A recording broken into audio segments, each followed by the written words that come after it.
5:05 de la tarde. Profe, ¿estás ahí? Sí. Aquí estoy, por supuesto. ¿Dani?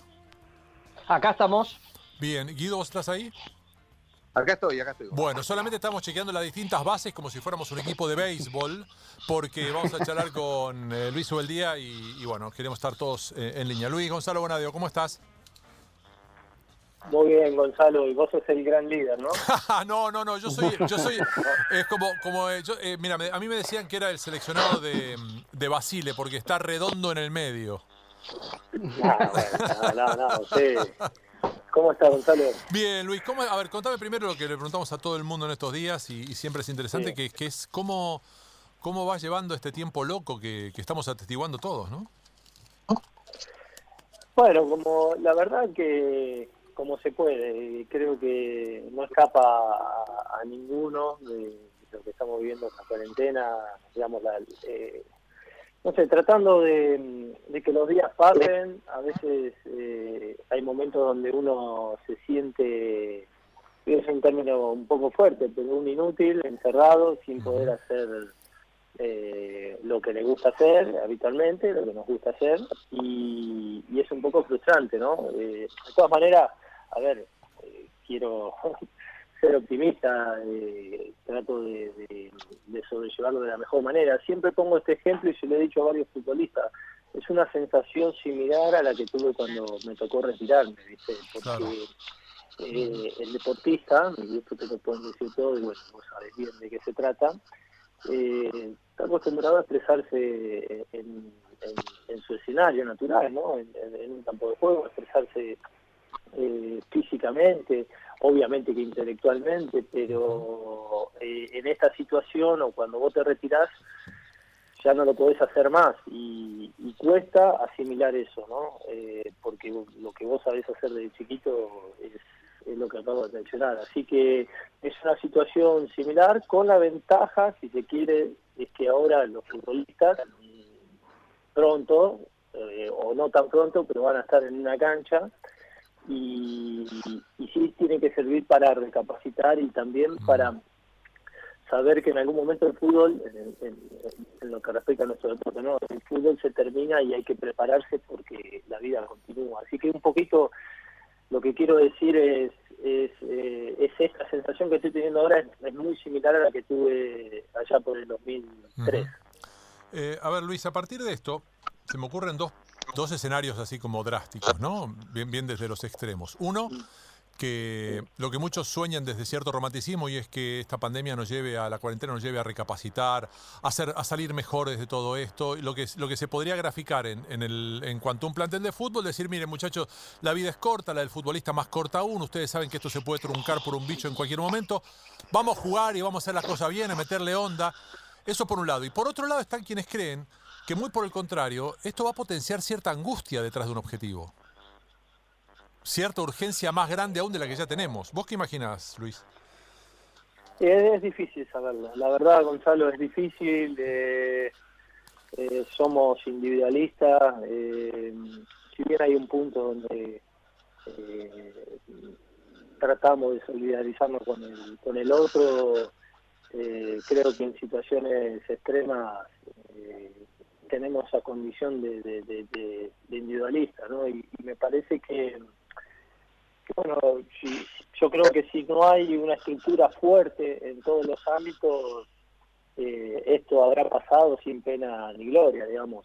Sí, con muchas muertes, lamentablemente, pero no dejando ninguna enseñanza.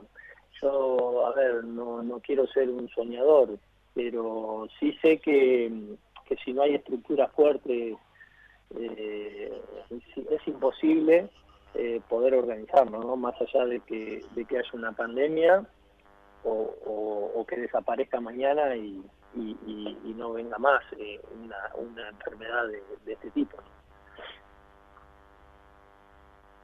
A ver, con esto quiero decir que nosotros, lo que quiero decir es que, por ejemplo, nosotros llevamos 3 meses sin jugar, ¿no? 90 días prácticamente. Y no tenemos ningún horizonte. Claro. Y hablo del fútbol y puedo seguramente en otras actividades está pasando lo mismo. Ujú. Se determinó que por ahí algunos equipos clasificaban a Copa internacionales, que otros no descendían, bueno, una serie de cosas que deben estar enterados, Ujú. pero tampoco hay una voz oficial que ratifique esto. Entonces creo que estamos en un momento donde ojalá sirva para organizarnos, pero que si esa organización no está, si esa estructura no es sólida, habrá pasado esto. Profe. Sí, Luis Ezequiel Fernández Mur, ¿cómo estás? Un gusto. Bien, Ezequiel. El otro día vi que diste una charla allí, una charla virtual, Ujú. allí en Lanús. Sí. A su vez se confirmó tu continuidad hasta 2021 como técnico de Lanús. Sigo porque quiero salir campeón, dijiste, más o menos algo así. Y hablabas de las estructuras del fútbol argentino y tal como está el fútbol argentino, las diferencias con Boca y River se hacen cada vez como más grandes. ¿Te parece que este fútbol argentino le está dando a Lanús una chance de ser campeón? No lo sé. Quiero soñar con eso, con el título. Vamos a depender de cómo se estructuren los campeonatos. Está claro que a campeonato largo, porque es cierto que todos pedimos, por un lado, que los campeonatos sean parecidos al de las grandes ligas, ¿no? Llamamos grandes ligas a los que se ven por televisión, a las que mueven más dinero. Pero también ha perdido atractivo, y cada vez más equipos, son 2 o 3 equipos los que se escapan en esa liga y no les alcanza más y pierde atracción. Entonces, acá lo que ha ocurrido en los últimos años, el campeonato largo, se lo han quedado los equipos con mejor recursos. Por ahí un Defensa y Justicia estuvo cerca, pero aún así, con un campañón, con un juego espectacular, no pudo quedarse con el título. Es que Luis, Y disculpa. siempre que hubo torneos cortos, de 19 fechas, o cuando Lanús salió campeón de la mano de Jorge Almirón, que fue una especie, creo que de 2 horas, y se disputaron en la final con San Lorenzo. Ahí los equipos denominados chicos, por una cuestión económica, pudieron estar a la altura. Entonces va a depender mucho cómo se estructure el torneo. Ojalá que se estructure, a mi entender, de esa manera, para que tenga atracción, para que haya más competencia. Y bueno, no sé si con muchos equipos, pocos equipos, eso no lo sabría decir, porque me parece que eso sí se tienen que encargar los dirigentes. Lo que yo creo que hay que hacer torneos atractivos, ¿no? Porque si no se van a terminar escapando los más poderosos. Disculpame, justamente, perdón la interrupción, Luis, pero cuando hablabas de los equipos más con más recursos, lo de Defensa y Justicia es una muestra también de la cuestión de los recursos, porque Defensa y Justicia selecciona un jugador clave y no tiene la posibilidad de tener un banco de 60 millones de dólares para poder al cual apelar, cosa que sí pasa con otros equipos, ¿no? No, sí, sin duda, acá, por eso me parece que el torneo relámpagos está bueno, relámpago, no tan relámpago, 19 fechas era un buen número, a pesar de que por ahí no eran torneos similares a los de las grandes ligas. Lo que pasa es que está bien que tengan muchas cosas buenas esas ligas, pero a la hora de me tocó competir con el Alavés, ¿no? Me tocó vivirlo en carne propia. Es muy difícil que haya un torneo parejo en 30 y pico de fechas, ¿no? En 38, 39, 40 fechas. Es muy difícil. Dani, perdón. Hola Luis, Dani Arcucci te saluda, un placer. A propósito de esta cuestión de la competitividad por un lado y de un poco lo que te planteaba Gonzalo de cómo seremos después, la AFA ha tomado una decisión que es que no haya descensos, no haya descensos ahora y que no haya descensos por 2 años. El argumento teóricamente es que los clubes recurran a sus divisiones inferiores. Para vos eso no es una novedad, estás en un club que tiene una cultura muy arraigada de eso, pero ¿pensás que realmente va a pasar? ¿Que realmente los clubes se van a acomodar y van a cambiar de cultura, por decirlo de algún modo? Bueno, esa es mi gran preocupación, Daniel. Mi gran preocupación es el no control de la economía de los clubes. yo, una cosa que te pasa fuera de tu país, en otras ligas, créeme que se sufre menos. Cuando tomé la determinación de irme a dirigir afuera, tenía que ver con esto, ¿no? Con una preparación empírica y con no sufrir tanto lo que a veces pasa en tu país, porque te pega el doble. Y la parte económica, yo no puedo entender cómo los clubes están tan mal económicamente. No lo puedo creer, Daniel. Entiendo que también la economía de los clubes va de la mano de lo que ocurre en el país, ¿no? Pero hay un punto donde los clubes tienen cierta autonomía. ¿Por qué? Porque los clubes, está más que claro que el sostén de los clubes son las rentas, está más que claro equipos como Lanús, Vélez, Estudiantes, Boca, River, San Lorenzo, han vendido por mucho dinero, por muchísimo dinero, pero por muchísimo dinero. Entonces, lo que no está claro, cómo muchos de esos equipos aún tienen muchísima deuda, y deuda que no está blanqueada, o sea, deudas que no han salido a la luz. Entonces, mi gran preocupación tiene que ver con el no control de los clubes. ¿Y quién tiene que controlar a los clubes? Y bueno, quiero creer que tiene que ser la AFA, y después era la Superliga, y bueno, ya todos saben lo que pasó. Entonces, a ver, yo soy un simple entrenador que tengo que encargarme de que mi equipo juegue bien, que genere espectáculo para que venga la gente, para conseguir los objetivos y vender jugadores a fin de año. Pero me cuesta creer que esto se va a corregir, porque si no hay control van a seguir habiendo deuda. Y esto es una gran ventaja que tienen muchos equipos por sobre Lanús.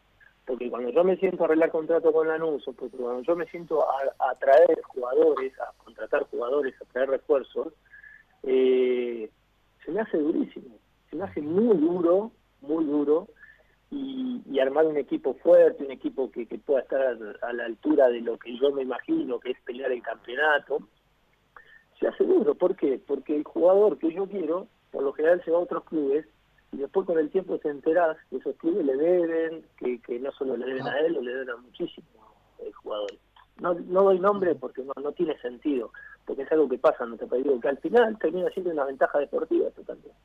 Entonces, cuando yo me refiero a una estructura fuerte, no solo me estoy refiriendo a organizar un buen torneo que pueda atraer al espectador, sino también que pueda controlar económicamente a los clubes, porque no puedo entender cómo los clubes están tan mal económicamente, no me entra en la cabeza.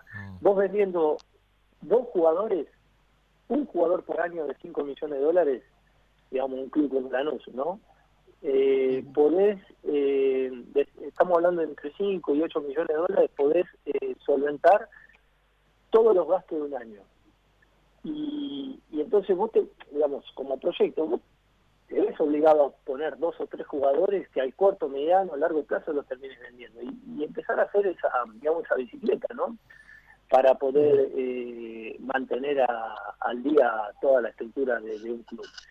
Para mí es muy sencillo, y la verdad que tiene que ver con tener las cosas claras. Pero bueno, si después no hay control, nos termina comiendo la inmediatez, ¿no? Guido. Claro. Sí, clarísimo, Luis, te mando un abrazo.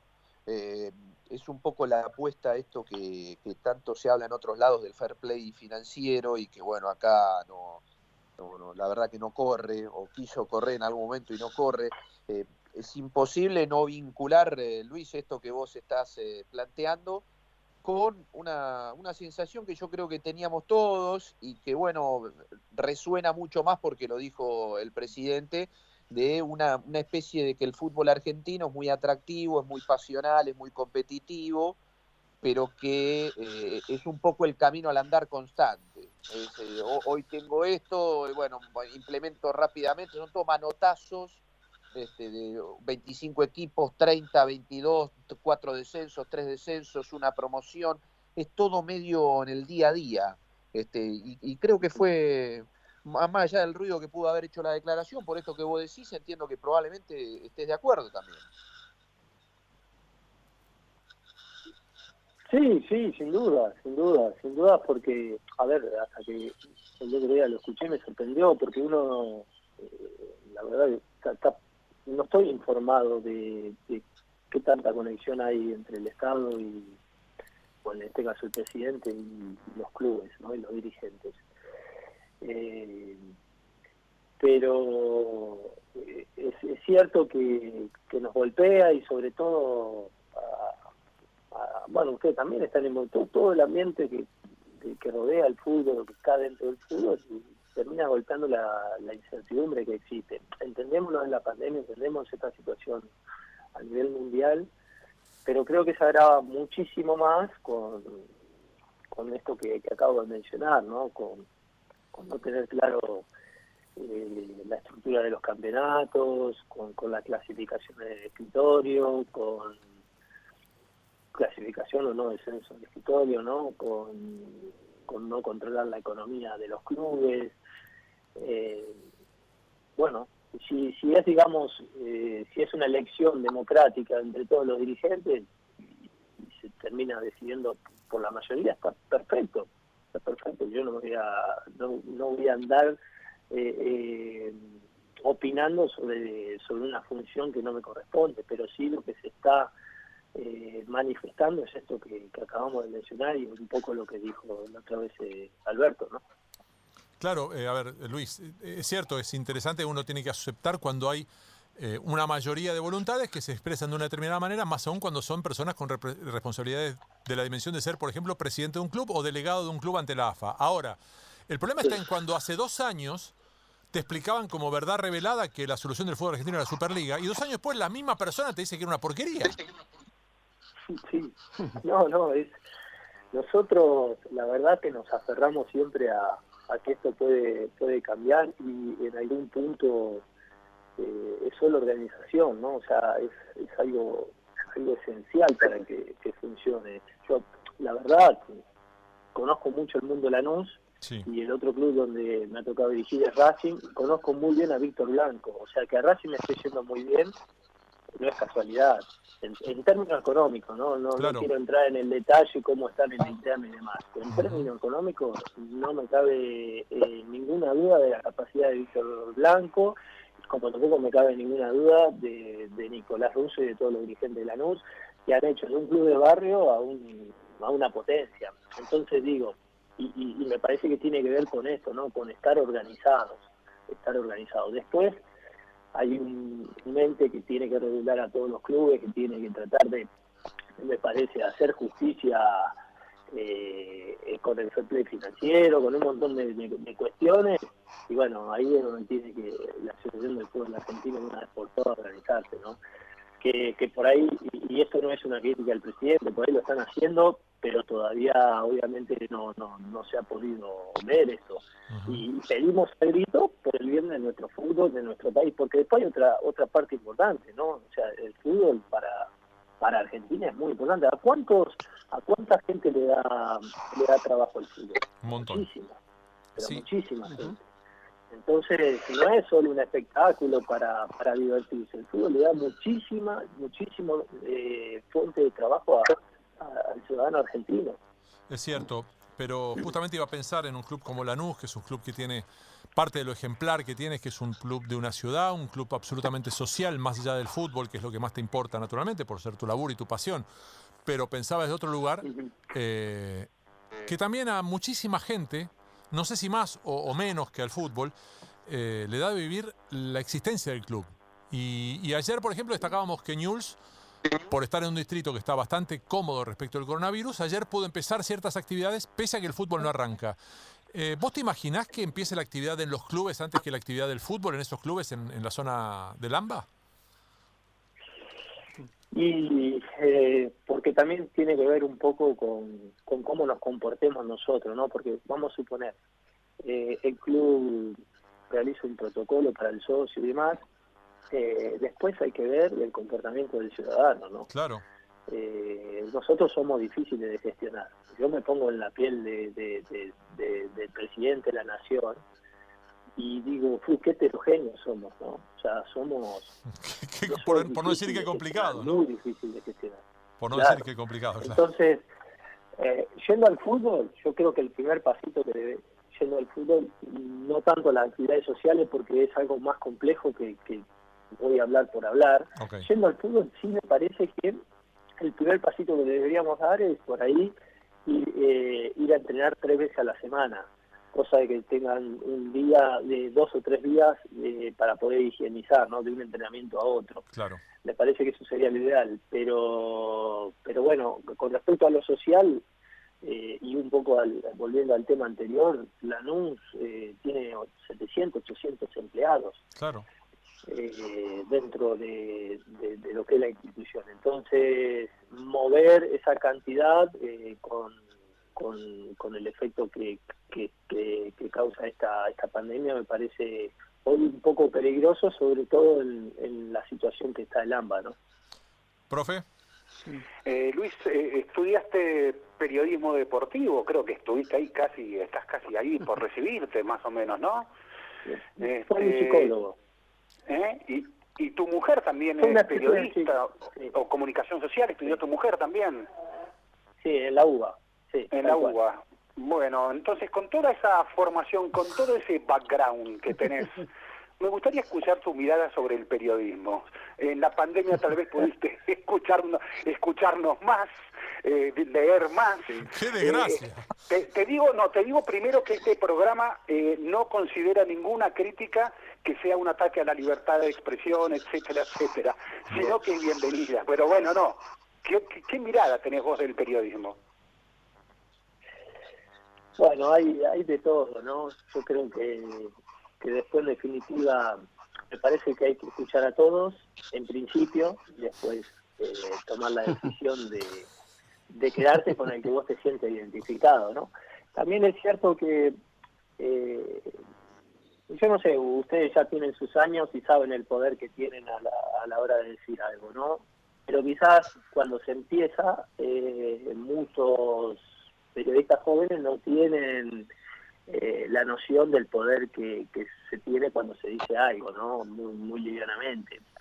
Yo, gracias a Dios, no he sido víctima, quizás es por cómo me he manejado, tampoco soy una persona tan desconocida, pero a veces lo que uno reniega es esto de no ser prudente a la hora de desarrollar un tema o de hablar de alguna persona, ¿no? Pero coincido con vos sobre la libertad de prensa, coincido con vos que bueno, para mí no se puede callar las voces, digamos, hay que hablar, hay que opinar, y después, como te dije al principio, esto, a ver, yo hace un tiempito le escribí, hace varios años le escribí a Gonzalo, agradeciéndole por toda la cobertura que él hacía en los Juegos Olímpicos y en deporte varios, y lo hice sin ningún fin, solo que él sepa de que lo admiraba y que había alguien que lo estaba viendo, que obviamente no es miles de argentinos, no millones, pero digo, en ese momento digo, wow, este tipo hace esto con una pasión, y en cada deporte se detiene como el deporte número uno, y me llega. Digo, que uno al final tiene la posibilidad de elegir el periodista que se siente identificado. Entonces, me parece que haya bueno o malo, creo que los malos ayudan a que se diferencie también un poquito para dónde tenés que ir. Gracias, Luis, otra vez, pero igualmente el Johnny Walker etiqueta azul que te mandé estaba bueno, ¿o no?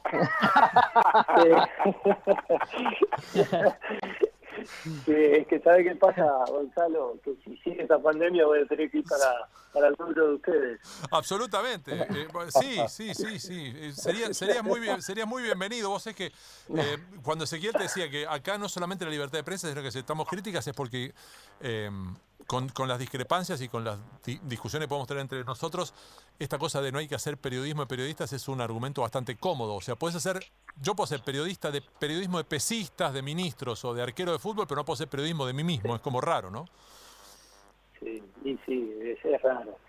Otra cosa, Gonzalo, que a mí, claro, no, por eso a mí me ha tocado también, mirá lo que te voy a decir, de mandarle algún mensaje a algunos pocos árbitros para destacarlas, pero de verdad que siento admiración de lo bien que hacen su trabajo. Son muy poquitos los que digamos, superan la media que veo que rompen con lo que uno está acostumbrado, ¿no?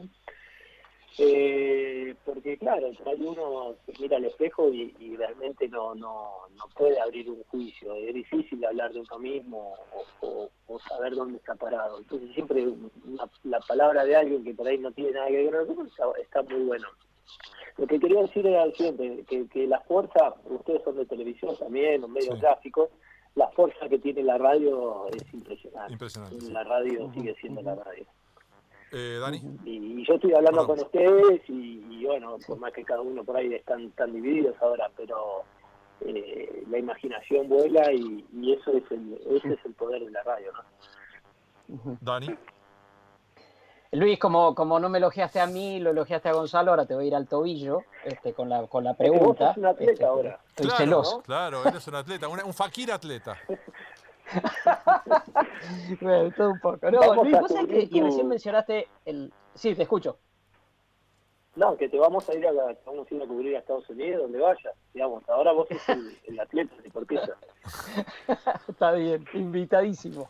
No, Luis, vos mencionaste recién a los árbitros y yo hace tiempo, yo te sigo realmente y me encanta escucharte, toda tu evolución. Tenemos gente en común que te quiere mucho, como el Kai Aymar, por ejemplo, gente que te conoce, sé de todo tu valor. Pero hay una cosa que siempre quise preguntarte y hoy es la oportunidad, es cómo a veces perdés el equilibrio o te salís de las casillas durante un partido. Y si vos eso lo observás, si hay un poco un Dr. Jekyll y Mr. Hyde en vos, o no, o es definitivamente una forma de vivir el fútbol con casi un exceso de pasión. Sí, estoy tratando de ser lo más espontáneo posible dentro de un cargo importante que tiene sus reglas, está el corralito y bueno, hay cosas que uno no puede hacer ahí en el banco, ¿no? Pero trato trato de ser espontáneo, es decir, sin romper siempre la regla porque ya aburre, queda mal, pasas a ser un maleducado. Y sabés que me he encontrado con árbitros, porque suelo llamar a algunos árbitros por el tema del reglamento cuando se termina el campeonato, los invito a que den charla, y me preguntan, me hacen este comentario que me estás haciendo vos, y que al final ellos entienden de que lo hago si se quiere con buena intención y que bueno, es parte del espectáculo. Aún sabiendo que tengo que corregir eso, ¿no? Pero no quiero vender una imagen que no la tengo. O sea, siento el fútbol un poco de esa manera. Muy pocas veces he pasado la línea del respeto. Sí he pasado la línea del corralito, pero no es la del respeto en cuanto a la hora de fin de algún árbitro o a algún colega. Pero en definitiva, y yo sé que estamos en una posición donde muchos te pueden ver como ejemplo, ¿no? Pero también no quiero cargarme esa mochila. Soy un simple entrenador que sí es el espectáculo en el fútbol en Argentina, pero no dejo de ser un simple entrenador. Entonces, mi influencia no tendría que ser tan grande. Claro, sí. Pero por ahí suena feo lo que estoy diciendo porque me hago cargo de una parte, pero por otro lado, cuando me miro al espejo digo, bueno, relájate, tampoco sos el ombligo del mundo, ¿no? Sos un simple entrenador. Digo, que voy con esos pensamientos trato de ser yo mismo y tratar de no faltar el respeto al reglamento. Es que el ombligo del mundo lo vas a hacer cuando seas periodista oficialmente, Luis. ¿Cómo? El ombligo del mundo lo vas a hacer cuando te recibas definitivamente periodista. Sí, ¿no? Obvio. Ahí para tener el poder. Es que, claro, yo estaba pensando, digo, pobre Luis, encima que le dicen ustedes los técnicos, te van a decir ustedes los periodistas, estás en el horno, no tenés solución. No, es que, a ver, el fútbol, yo me crié a los 4 años con mis hermanos más grandes y mi padre en una canchita a 100 metros de casa, y por lo general venimos de esos lugares. Claro. Entonces es difícil a veces no ser uno, ¿no? Claro. Te vas formando, vas tratás de ir viendo algunas cosas, de copiar, de mejorar como ser humano, pero en definitiva el deporte, bueno, está quien compite con uno mismo y después en el fútbol, en caso del fútbol, competís con otros y bueno, y a veces se lleva una línea muy delgada, ¿no? Totalmente. Que la pasás, como me ha pasado a mí en algunos momentos. Guidito. Bueno, Luis, el 17 de julio el Pepe San va a cumplir 40 años. Y la verdad que vos tenés todos los días a un tipo que probablemente, si se lo propone, hasta pueda jugar el doble de la edad que vos tenías cuando te tuviste que retirar, que fue a los 23 años. Sí. Yo quiero consultarte, esto está más asociado muchas veces a enfermedades mucho más complejas, pero es una figura que me parece que te la puedo preguntar. Tu hermano ha sido importante cuando esa osteocondritis te dejó afuera del deporte, pero quiero consultarte si en algún momento te enojaste, ¿viste? Cuando la gente le pasa algo y se enoja con la vida, y se enoja con por qué me tocó a mí, y en algún momento, bueno, viste, se bloquea y después, bueno, tiene que dar vuelta a la página porque no le queda otra. ¿Te pasó de enojarte con el fútbol, de enojarte con la vida, con ese presente que tenías tan auspicioso y con ese futuro que era también, viste, como para soñar cuando jugabas al fútbol y retirarte tan joven? Sí, claro que sí. Mira, cuando se hace el Mundial 2001, el Mundial de Saviola, Pipi Romagnoli, Coloccini, bueno, todos los fenómenos que estaban en ese equipo, ¿no? Burrizo y demás. Nico D'Alessandro. D'Alessandro, exacto.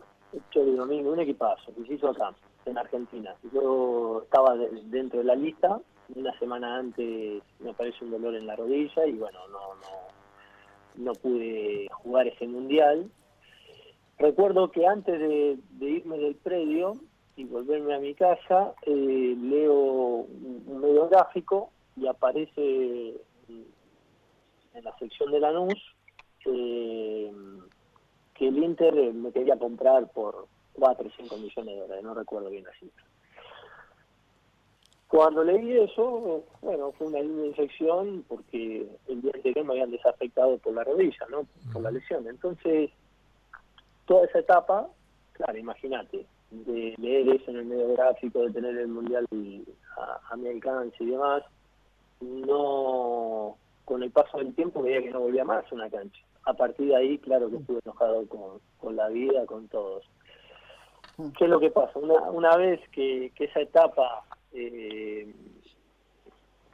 pasa con sufrimiento, canalizando, tratando de aferrarse a su entorno, digo que empieza lo otro, ¿no? El descubrir cosas que a uno le puedan interesar. Yo tenía ahorrado en ese momento $30.000, que era lo que había hecho con el fútbol, me lo acuerdo como si fuera hoy, para poder solventar mi carrera de educación física.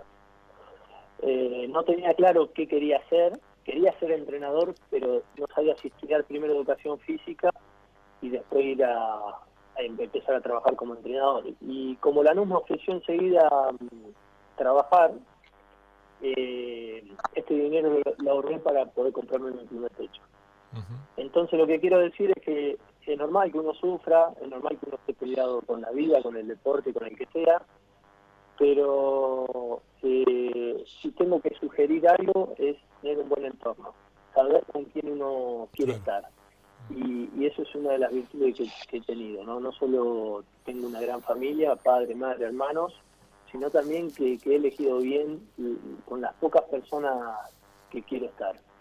Y creo que fue muy importante para poder pasar esa etapa que vos decís. En el caso de San, que está entrando en el final de su carrera, me parece que esto de la pandemia, obviamente cada minuto para él son meses, o cada semana son meses, pero que se quede tranquilo que él arregle el contrato con el club, que mientras yo sea el técnico de Lanús, San va a ser una pieza muy importante. Si no es adentro de la cancha, será peleando por un puesto, pero en principio es adentro de la cancha porque él claramente es importante para mi idea de juego. Vamos con la última cada uno, profe. Sí, a ver, alguna vez te escuché decir, Luis, que sos el técnico precisa ser cada vez más docente. Bueno, ¿cómo se forma un técnico? ¿Cómo te formás vos para ser cada vez más docente? Buena pregunta. Uno quisiera decir leyendo mucho, ¿no? Pero también al mismo tiempo debo decir que he aprendido mucho mirando, gestionando. Empecé muy jovencito, 23, 24 años. Sin duda que tengo una base, una formación, pero puedo decir que sigo aprendiendo y seguiré aprendiendo observando, ¿no? Observando las necesidades de cada uno que me toca gestionar. En cuanto a preparación, me parece que es importante siempre charlar con gente de nuestro entorno, con distintos profesionales.